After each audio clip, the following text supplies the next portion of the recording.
Each one something the ancient Stoics practiced, not as abstract philosophy, but as a survival tool, a way of staying clear, grounded, and human inside lives that were genuinely hard. Marcus Aurelius ruled an empire while watching his children die. Seneca faced exile and eventually execution at the hands of a tyrant he had once tutored. Epictetus spent years of his life as a slave. These were not comfortable men theorizing from cushioned chairs. They needed these practices to function, and that is precisely why 2,000 years later, they still work. Before beginning, this community needs something from you. Hit that like button, leave a comment below, share this video with someone who needs it, and subscribe. Set your intention for this video right now. Drop this in the comments. My mind is my ally, not my enemy. Number 1. The night audit.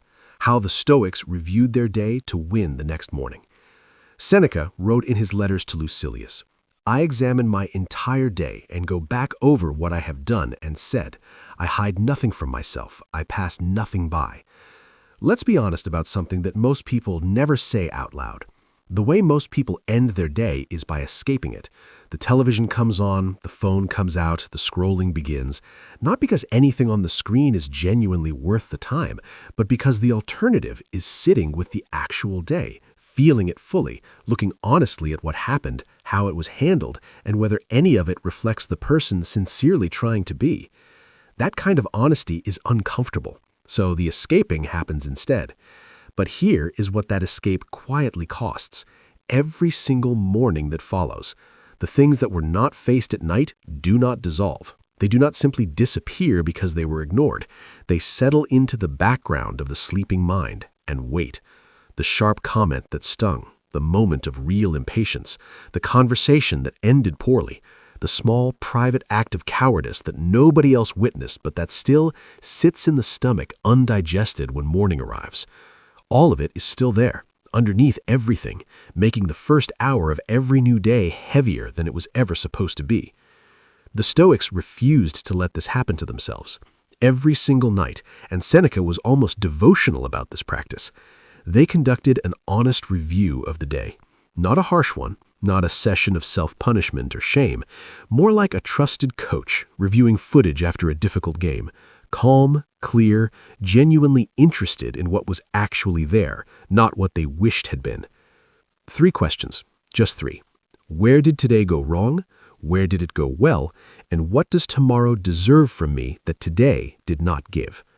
Simple as that sounds, it changes the entire architecture of the morning. Because when the mind is given the chance to process the day honestly, to actually close it emotionally and completely, it does not have to keep processing during sleep. It has already done the work. And a mind that arrives at morning having already processed yesterday wakes up with something rare and genuinely precious. Clarity. Real clarity. Not the kind that comes from caffeine or motivation, the kind that comes from having looked honestly at yesterday and, in the deepest and most settled sense, done with it. Marcus Aurelius practiced this every night of his adult life. He wrote it all down in private. Those notes, never intended for anyone else, became the meditations. What is most striking when reading them is not how wise or elevated he sounds. It is how honest, how often he admits to falling short, how quietly and without drama he simply writes, "Here is where today went wrong, here is what tomorrow needs, and that is enough for tonight." No performance, no pretending, just honesty in the dark. That is the entire practice. Tonight, before sleep, 5 minutes, 3 questions, complete honesty. What did today genuinely teach? Where did things fall short of the person truly being worked toward? And what is one real thing that tomorrow deserves that today did not deliver? 5 minutes at night, a completely different morning waiting on the other side. If this hit you, prove it with this affirmation in the comments. I stop running, I start becoming.